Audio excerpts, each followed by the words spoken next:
back with Baker College. I'm here at the Jackson campus, and I've worked for Baker for over 20 years. I've taught in both K-12 as well as the college level.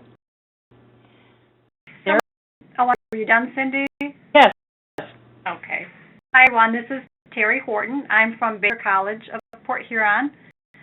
I've been in college for 8 years now as Director of College Writing and the Instructional Effectiveness Specialist. And I also teach speaking and writing courses. This is Sarah. Like Terry, I have worked as the Director of College Writing and also as the Instructional Effectiveness Specialist.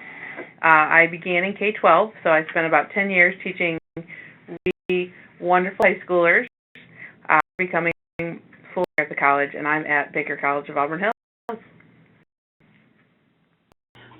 So, without further ado, our mission today is to assist evaluators as you engage with instructors during that post-evaluation conference. As you know, the professional growth plan is prepared at that time.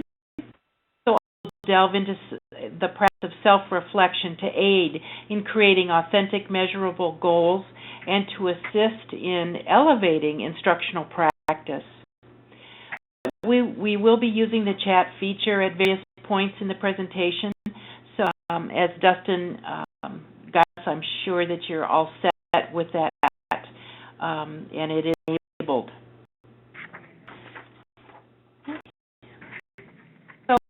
Outcomes for today. Our learners explore the practice of self-reflection through 4 different lenses. Our presentational aim is to link research, effective practice, and FGEP processes so an evaluator has some direction and perhaps a sufficient plan of action to help instructors improve through this process.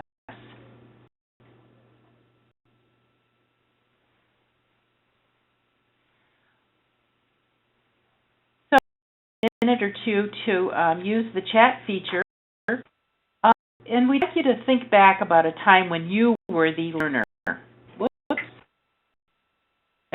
When you're the learner, think about how your self-reflection as an instructor might lead to better student learning. Use the feature. What we'd like you to do is share a few of your answers to these questions. What your curiosity motivated you to want to explore further in that particular subject? What conditions were present when you were deeply engaged in learning? You most distanced from experience? So answer those. A couple of people want to answer into the chat.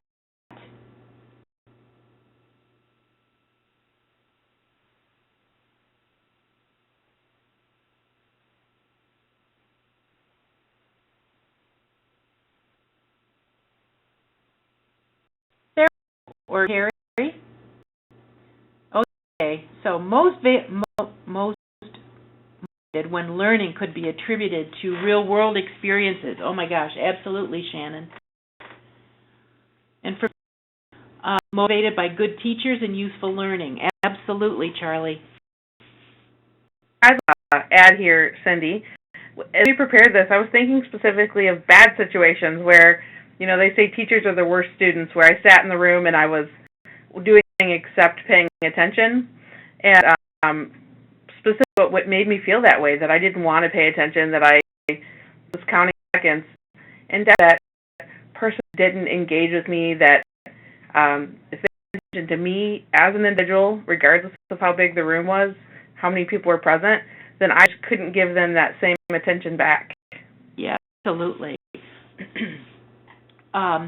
Shannon also said she was most distanced when it was only lecture, when there wasn't that true immersion into that particular session.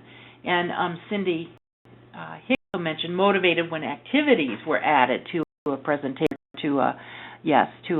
when a lecture is going on. Terrific. Thank you for that. We're going to link today to Stephen Brookfield's work, if some of you may be aware of his good work. Brookfield has really topics of adult education and critical thinking and also teaching. Distinguished professor at the University of St. Thomas in St. Paul, Minneapolis. And his premise, a lot of research that he's done, is by using critical reflection as a tool, personal and professional development can richly guide instructional practice. He said that the path to discovering the worth of your teaching is through that process. In fact, critically reflective teachers are excellent teachers who continually hone their personalized, authentic voice. They begin to see their own value and dignity within their work by reflecting. So one of the goals then is to explore this critically reflective teacher, and Brooke says that it will garner an increased awareness of your particular teaching. He uses 4 different lenses to look at our practices. One biographical, one through the student's eyes, another through our colleagues' experiences, and then linking to theoretical literature. So these 4 lenses correlate to the processes of self-reflection, student feedback, peer assessment, and of course engagement with scholarly literature.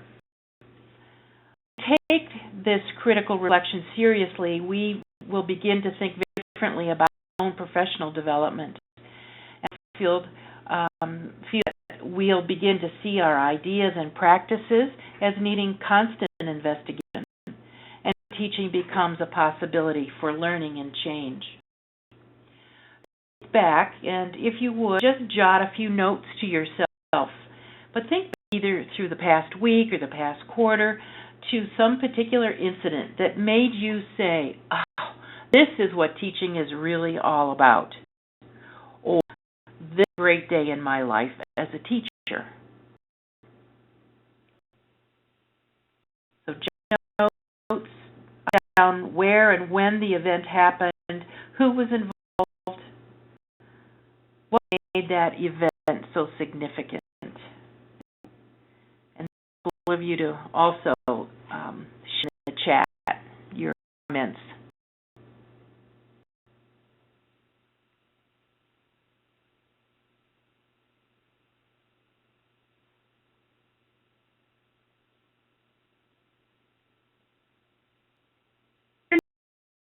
Happened recently, my Comp 2 class. Great.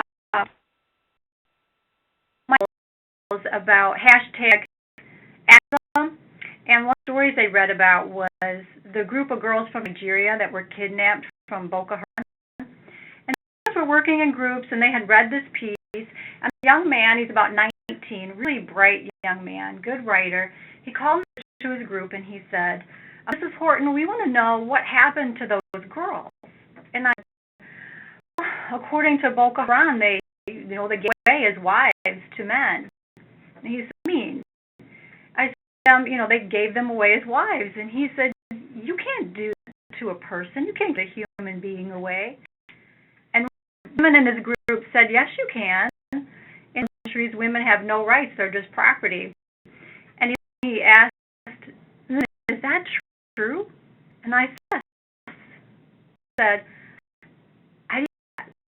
I didn't know that. Oh, wow. He didn't know that, and now he does. And yep.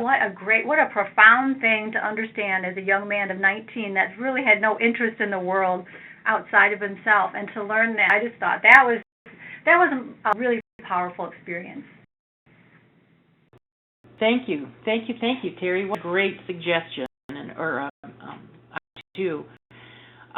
Charlie's just mentioned a great day is great, enthusiastic, positive feedback from my students.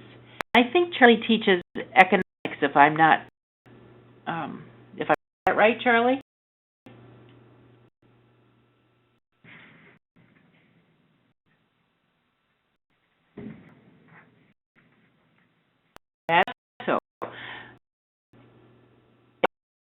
had the pleasure of Charlie teaching me, and I'll tell you, I never did understand economics until Charlie presented it in such a way that it was helped connect with the real world and see how the economics and Adam Smith's quote was so important. So,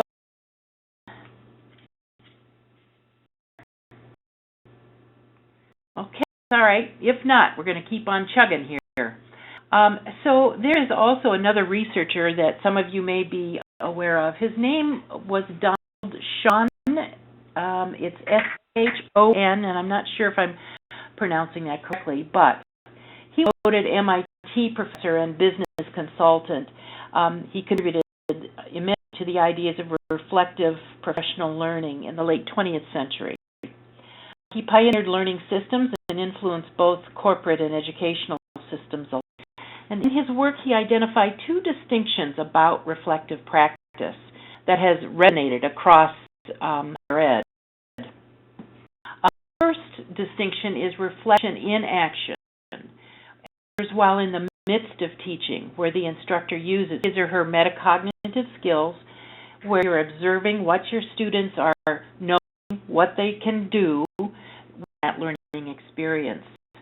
And you are reflecting while the students are performing. You're making a mental note of what perhaps constructive interventions need to happen. The second distinction that Sean made is on action, and that after the fact. It occurs when an instructor blocks out some time to review the lesson plan, to see what worked, what didn't work, and by asking some direct questions, the practitioner can make future improvements to the learning experience. So we two distinctions were interesting. Certainly different. Of course, the deeper reflection happens after the fact. You notice problems in the moment, but act more on them later by quickly issues that occurred during that the lesson. Issues perhaps on your lesson plan. For evaluators, this action tip could become a goal in the PGP as you help to craft that those goals for your instructor. For example, it could be the instructor could use reflective practices to improve learning facilitation, for example.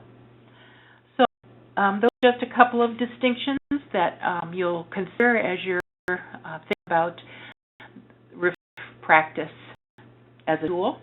And let's look at some of the one of the tenets that Brookfield also has brought. That is to look at your reflective practices through four lenses. One through our own autobiography, one through the student's eyes and student evaluations. A third would be through our colleagues' experiences or that peer support. Fourth would be linking the theoretical literature.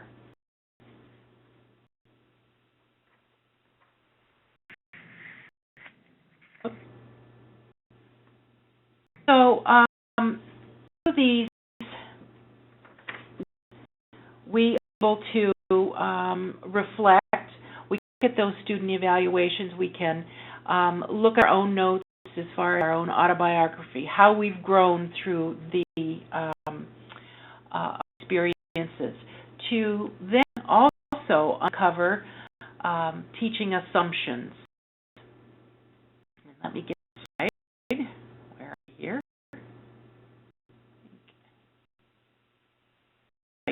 Okay, here we go. So Brookfield says that oftentimes we as teachers overlook certain assumptions, or we come into the classroom or that subject matter and we take for granted certain beliefs. Very often they're obvious and not really well defined. We just don't know those teaching assumptions. And oftentimes when we do examine them, there's lots of reasons, certainly, Sometimes it's to earn extra income or to impart our wisdom. But when we really examine why we want to teach, there's of those typical responses, or ideally, we want to change the world.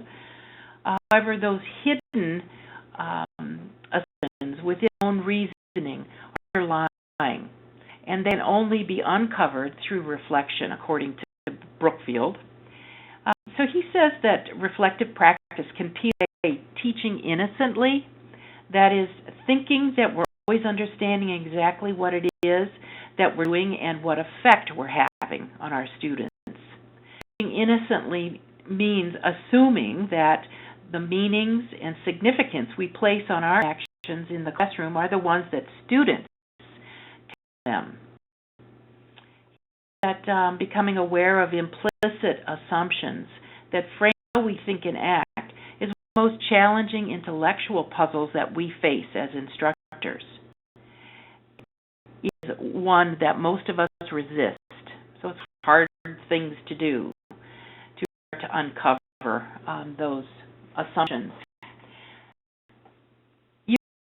He identified three broad categories. The paradigmatic assumption is one that offers a basic structuring axiom where we use to order the world into 5 categories, such as adults or self-directed learners. Critical thinking as an intellectual function characteristic of adult life, that good education processes are inherently democratic. Orientation always has a political dimension. So those are all those sort of paradigmatic assumptions that he has identified. Perspective are ones that are more what we think ought to be happening in a particular situation.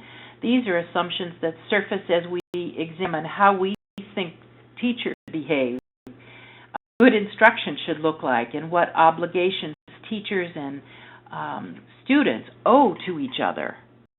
I thought that was interesting. And then the third broad category are assumptions that he held as causal, and these help us understand how different parts of the world work and conditions under which processes can be changed. An example would be if we use learning contracts with our students, our assumption is the contracts will increase students' self-directedness. Those of you that have ever used learning contracts, that is not necessarily true, but you might think. Should we even explore these teaching assumptions?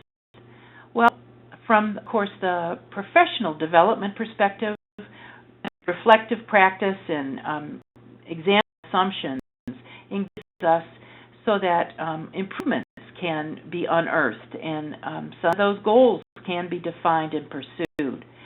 From an instructional perspective, reflective practice causes new directions for student success in learning as well.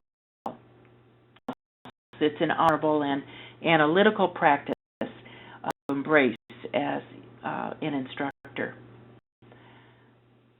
So, viewing what we do through these different lenses alerts us to distort or incomplete aspects of our assumptions, and we indeed need some further investigation. So now, take a little closer look at some of these.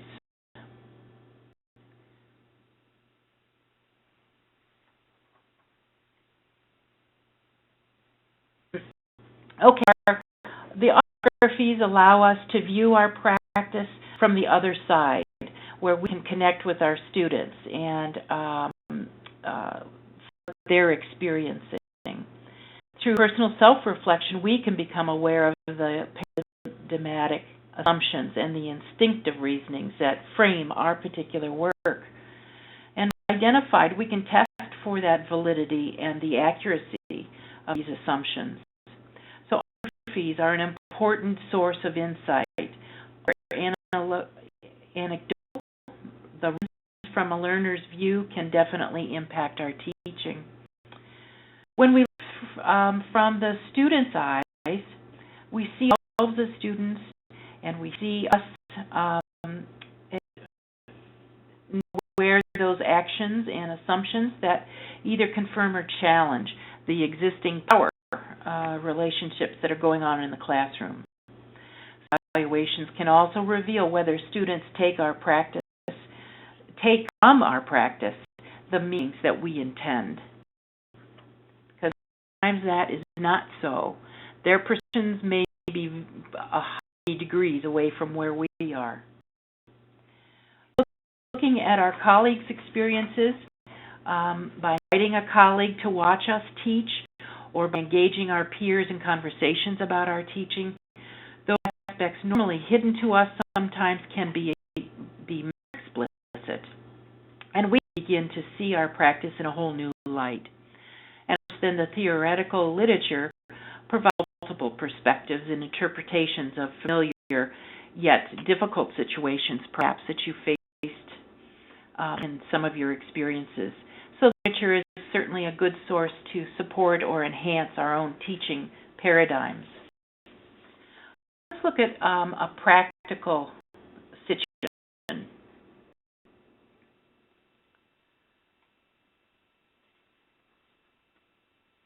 In role play, this is familiar to you or maybe not, but we'd listen where instructor is reflective, whether she lacks that awareness, and my colleagues, both Terry and Sarah, will role play the scenario. Terry's role is the instructor and Sarah is the evaluator. Same room together, so bear with our acting ability and the ridiculousness that may follow. So, hello, thanks for stopping in. Hi, Sarah. Good to see you. So, it was really good being in your class the other day, and I just wanted to talk to you about it. Do you have some time? Sure, absolutely. Okay, just a few questions. First off, what is working well in your class? What have you seen that you've just felt like this is successful? Wow, everything is going well. I haven't had any problems or complaints. Students are coming to class. They seem to be engaged. Everything is just flowing smoothly. Wow, good to hear. Usual, I would say, but really good to hear. So, really great moments, but in those moments, what's not going well? What do you mean what's not going well? I mean, everything has been going well. Is there a problem or had something about my class? No. I mean, I just each good lessons, the best instructors, there's always room for improvement. There are moments where you hear something or you see something not working, or you just know in that moment, okay, I need this differently, or that's not working out. I need to make an adjustment. So that's what I'm asking. Really, I haven't really thought about it like that. Everything just seems to be running smoothly. I haven't thought in terms of what's not going well. I don't know. Can I think about that? Sure. Okay. Well, here's an important question for you. How do you know that students are learning in your classroom? Me they're not learning anything, and everyone's really having a good time. They're having fun. They're talking to each other. They seem to be engaged and not getting any kind of complaint, so everything seems to be running smoothly. That always feels good. No complaints. But what about recent assessments? What are they revealing to you? Assessments. Tell me what you mean by assessments. It could be weekly quizzes, 1-minute papers, in-class formative assessments, even your reflection notes. I do have a midterm planned. I'm writing that right now. Okay, you're up. What's going on here? Use your chat feature to respond, if you would, please.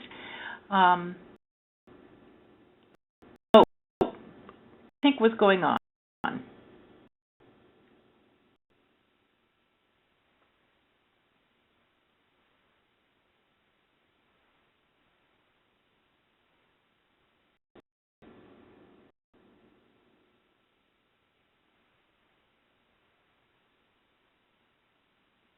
You're engaged in what's going on, do you think?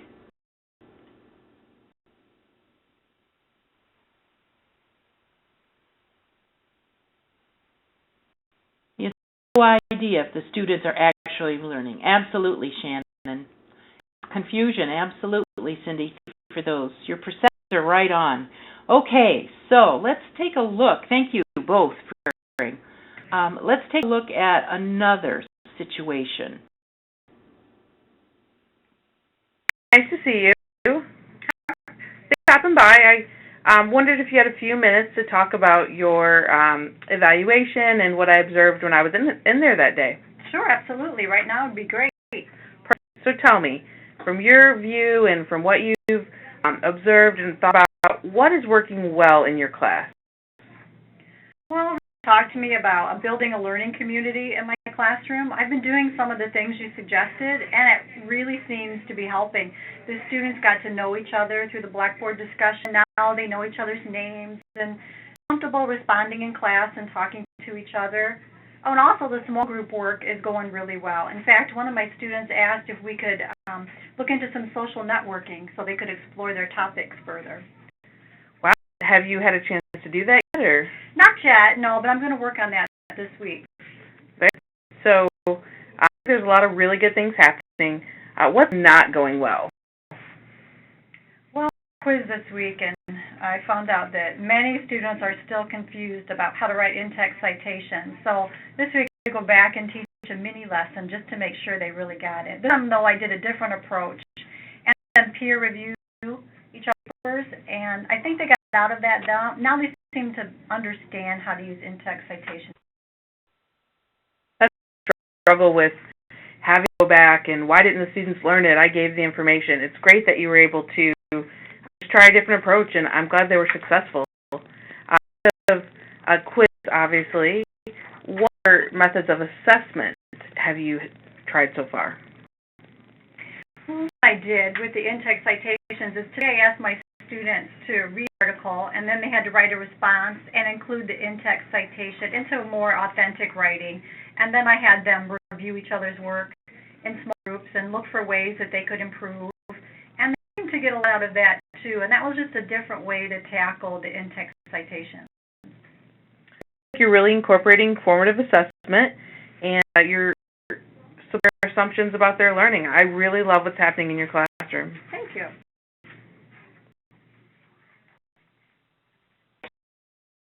So, what's going on in this particular scenario? What lens did you notice? Would anybody willing to put that? We would appreciate that.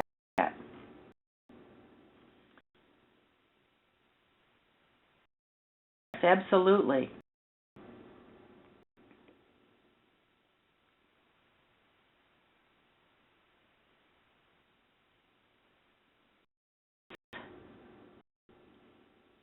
I don't know if you see Brandon and Phyllis also commented. I didn't. Sarah? Phyllis said that the instructor is well informed as to where her students seem confident and where she needs to reteach. And Brandon pointed out the instructor has assessed what has been effective and not effective in the course. In her assessment, she modified her lesson plans by a review to students based upon the class's overall performance. Terrific. So what lenses were depicted here?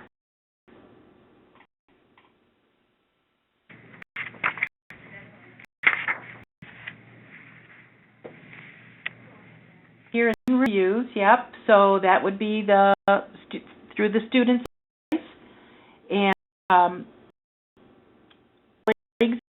experience, right?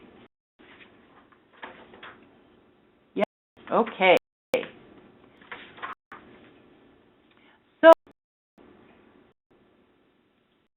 a little bit more about student evaluations. Terry? Mm-hmm. So one teachers reflect on their teaching is to have those short, brief meetings like we just role played. But another way is to sit down with them and discuss their student evaluations. And we have a couple tips on how to make that go smoothly for you. The first thing to think about before you even start talking about student evaluations is so the instructor reduce those feelings of defensiveness. I mean, think back to the last time you sat down with an instructor to review their student evaluations. If there's a comment on there that may be negative, and just want to jump right in and defend that. And so we want to reduce that because they really able to self-reflect if they're feeling in that mode of needing to defend what they've done. So have that conversation first. Now with the SMART evals, teachers are going to see their evaluations before, we don't give them to them anymore. Now they'll read them beforehand. So before you start the conversation, just help set the mood for, hey, just have an open mind as we walk through some of these evaluations. Another help is to discuss the myths that are out there about student evaluations. And some of those myths include things like instructors have to give easy grades in order to get good evaluations, or just a popularity contest, or are qualified to rate their own instructors, as if a student can't determine whether or not they're learning. A student is able to determine whether they've learned or not. So there is validity in these evaluations, and often instructors want to dismiss that. So again, before you even look at their specific evaluations, talk about these things to reduce that defensiveness. And you might even talk about some of the research. We have included some research on the end slide, but you might look up some of the research yourself, and there are interesting findings coming out. For example, most highly rated teachers have students who achieve high scores. So the higher the test scores, the higher they tend to rate their teachers. I also looked into whether personality plays a role and found out that the personality of the teacher really isn't playing into those evaluations. And classes that are intense and rigorous tend to get higher scores, those instructors score higher than classes that are easier. And I experienced that this term with a class that was difficult, and my students had very low grades, and I was a little concerned about my evaluations. And when they came back, they were positive from a group of students who didn't score high, but they felt like they worked hard and they achieved something. Finally, help them reflect the evaluation questions themselves. And maybe not all of you taught this term, and you may not have got your SMART eval back, but when you look, there's 27 questions altogether. It will be helpful if they understand what those questions are throughout the whole course. Make them off for them or ask them to print them. Of course, they'll have access to the SMART evals. Some of the questions are, let's be honest, are housekeeping questions, such as, does your instructor use assignment links, board, and that's, yes or no. Also more substantial questions like, does the teacher connect with students and keep them involved and engaged in the course material? The 27 questions that are on the eval are questions that we feel are important qualities of the college instructor. So they're important. It would be helpful for the instructor to keep that in mind as they're teaching through a course. Okay.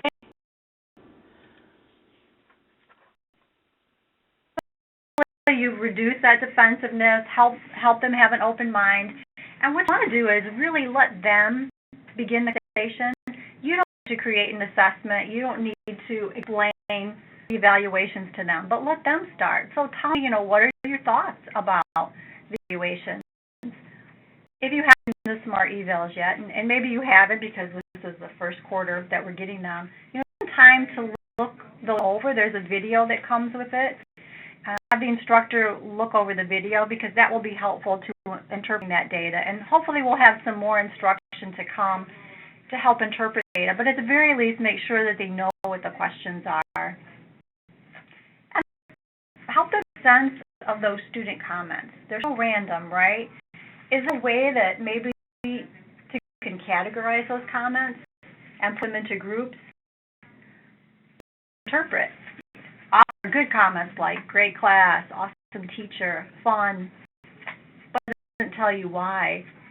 And instructors can think about talking to students before they make these evaluations and let them know that they need a little more substantial feedback. Great class. Why was it a great class? Is it because it was easy, they didn't have to work that hard, or fun, or was it great because they actually learned a lot? Really help them to go through those comments, and there may be comments that are negative. They have 20 great comments and one negative comment, and what are they going to focus on? That negative comment. It might keep them up all night. And let's face it, I think we've all been there. but help them see that's one comment and don't dismiss it. You know, alone comment. And they always try to figure out who the student was that made that comment. But there's a kernel of truth in that comment. If we're open-minded about it, you know, maybe there's something to be learned even from that random negative comment. These things, you really set the tone for a conversation where the instructor is able to self-reflect. Thank you, Terry. So Phil also endorsed, of course, the use of student evaluations. Also has created another tool that many of us have used. I don't know if you're familiar with it. It's something called the Critical Incident Questionnaire, and this has been another very accepted tool across lots of different universities across the country. This Critical Incident Questionnaire is a tool that can help instructors determine how students are experiencing the learning environment and your own instruction. A 5-question document that's handed out at the end of a class session. Students answer the questions, these 5 questions, anonymously in about 10 minutes. The intention is to learn from the students what's working and what may be hindering student learning. The instructor can make improvements in the next class, responding to concerns or issues that she or he might have encountered, but that the students, but the instructor is not. Okay, the 5 typical questions. At what moment in the class this week did you feel most engaged with what was happening? What moment in the class this week did you feel most distanced from what was happening? Action that anyone, either instructor or student, took in the class this week, did you find most affirming and helpful?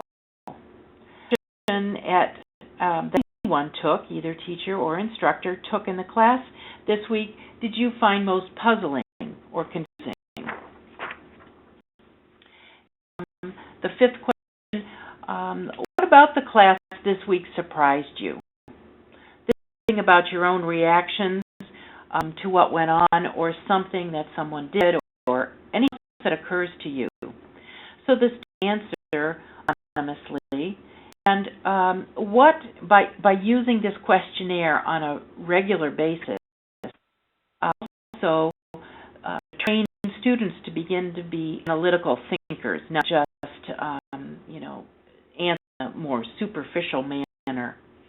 Some benefits of this critical incident questionnaire are that themes begin to arise, contentious issues are noted, and you're aware of it as the instructor. Brookfield had a really good example that happened to him. Wasn't aware of this, but apparently he was using some language that was offensive to some students, and he was unaware of it, and it certainly wasn't intentional. He then spoke about it at that next session and said, "Oh my goodness, I had no idea that the language I was using was blah, blah, blah." And so they went on to deep the students, provide the rationales that were going on. He was very public and transparent in his engagement with the students. It really did help to sort of assuage some of those issues. So the critical incident questionnaire can also be for any kind of clarification, or it can be something that another student perhaps had shared that turned the light bulb on. So it's a really good tool, and the responses can also reveal, of course, the need for pacing differently while your lectures and the activities, or perhaps closure to certain learning activities, so that it helps the students connect and construct meaning. This assists instructors by confronting their own or our own shortcomings and blind spots as well, as I mentioned. So, evaluator, you can suggest this tool to help the instructor dig a little bit deeper into his or her skills in the learning facilitation or the environment that's taking place. The drawback that Brookfield mentions is if the CIQ responses are not addressed appropriately, students will see this as a meaningless, busy work. However, if they are encouraged to share honestly and debriefing is conducted, it can, of course, then further their own analytical skills. So, let's take a look then at the value of self-reflection. One more minute. And we see that through the student evaluations, through doing something like the CIQ, definitely going to get that reflection through the lens of the student's eyes, through the conference that we have with our colleagues, whether it's the post-evaluation conference or, you know, any opportunity we have really to talk through what happened in our classroom, we get that sort of lens. The one that I focus on is our autobiography lens that Brookfield talks about, and I see that coming through in the self-reflection journal. This is the thing that I ask all new faculty to keep is a somewhere of their teaching because what the research is telling us, it's Brookfield and Bloom and others, is that documenting your reflection is vital to change. And of course, the purpose of this is that continuous improvement. We want to be better, and so it's really important that we document it, and I encourage faculty to do so through a reflection journal. Is the evidence that ends up proving the success of your teaching and your own improvement. So I journal to be really an effective means. Now, it's important that you document it, that it answers specific questions. That way it's not sort of a Dear Diary kind of a journal, but you're approaching very specific questions that will lead to improvement. The first ones I start everyone out with and ask them to do weekly is what worked, what didn't work, and what will you change for the future. If nothing else, reflection, you should be able to come up with something that worked well that day, something that didn't, and of course a change you can make for the better. And this, keep it a journal, keep it in a notebook, put it directly onto the lesson plan, which goes along with what Cindy was talking about earlier with the reflection on action and the reflection in action. When you're teaching and something occurs to you, it's really important that you have a place to make a note, to put a lesson plan, to say, hey, you know, next time I need to do this differently. And also that later, the reflection on the action, when you look back, you try to think through, okay, in those moments, what did I feel? Did I feel, oh, there was definitely a successful moment. Okay, why? Okay, this was definitely successful. I definitely want to change it. That you think back to those. The form is as important as the action of reflection. Whether you're keeping it in a journal or on your lesson plans, or it's important to document it so and see that that improvement is happening, that change is happening, and that you can come up with a plan. Some reflection questions.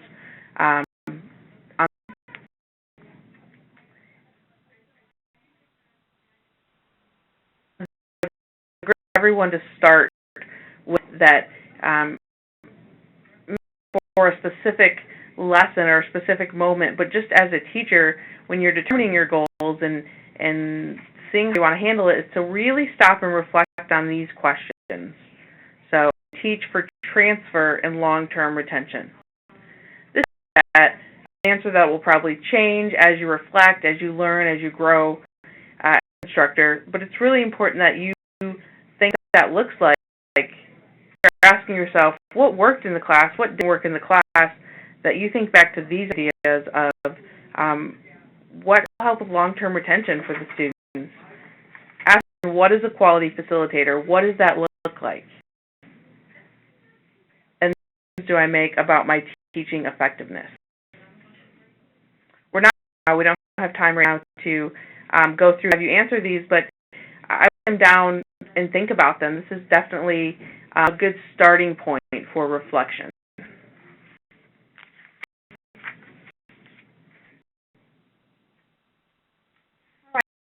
to help teachers reflect during the faculty growth and evaluation process. Think of the observation forms that you bring into the classroom. There are pages for different domains: planning and preparation, professional expertise, environment, and learning facilitation. To help faculty reflect on their teaching, you really want to focus on one of these areas. It's too much to tackle at once. So let's say you go in to do an observation. You're in a class for about an hour. The whole hour, you see any evidence of learner-centered instruction. The students had anything to do. They weren't practicing the content.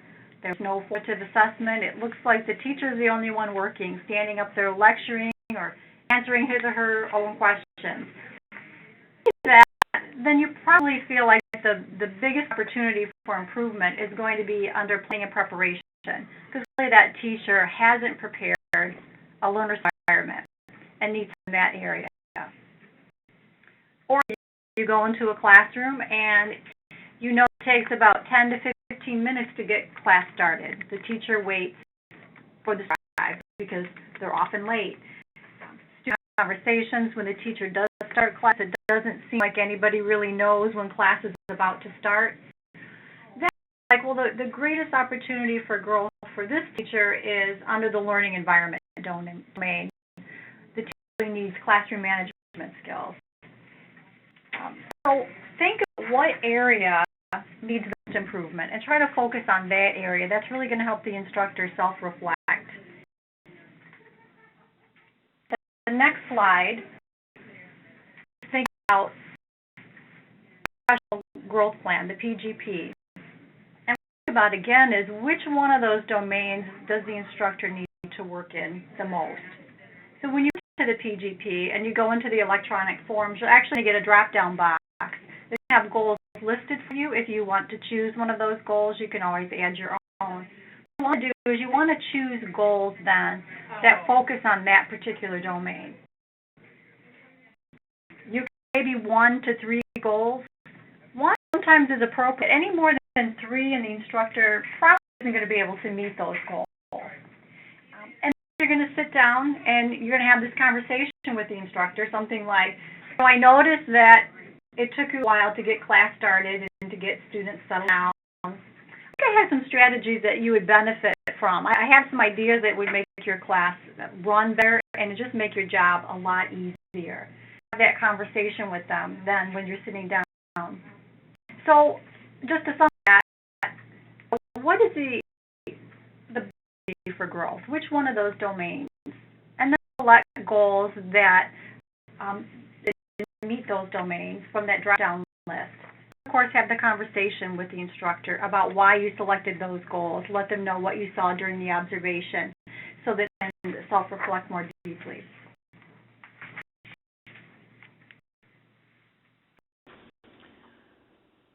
So we've talked about reflective practices that will aid in our instructional service to students. We've talked about Brookfield's 4 lenses and the CIQ, or Critical Incident Questionnaire. And reflective practice occurs in the moment as well as after the fact. Reflection on action provides a means to produce professionally directed goals for improvement. Tools such as Brookfield's lenses, 4 lenses, and the CIQ, as well as personal learning journals aid and support of teaching practices.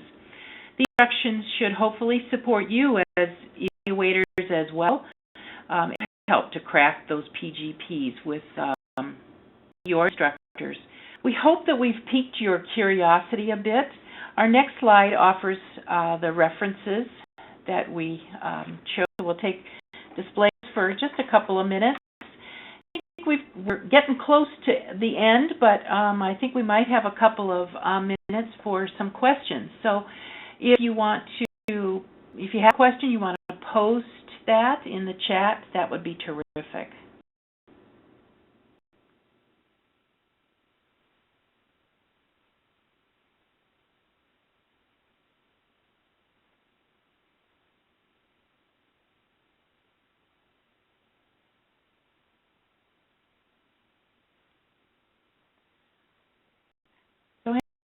about helping instructors self-reflect. Some of the sites that we've also linked for you.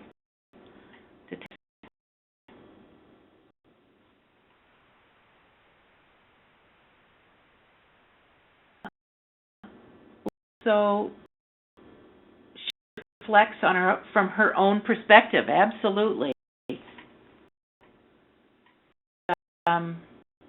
No, but thank you for the presentation. Thank you. We hope it's informative. That was our mission, was it not, girls? Yeah. Thank you, audience. If there are no further questions, I think we can do a do. Thanks again for attending our session and your good thoughts. Thank you. Thank you, Cindy, Terry, and Sarah, for your excellent presentation today. This session has been recorded and will be posted and available on the Effective Teaching and Learning website found in the My Baker section of the website. We appreciate everyone's time in attending and your continued support and attention to all efforts of the Academic Improvement Center and the Instructional Effectiveness Specialists. It was a really good day. Thanks, Justin.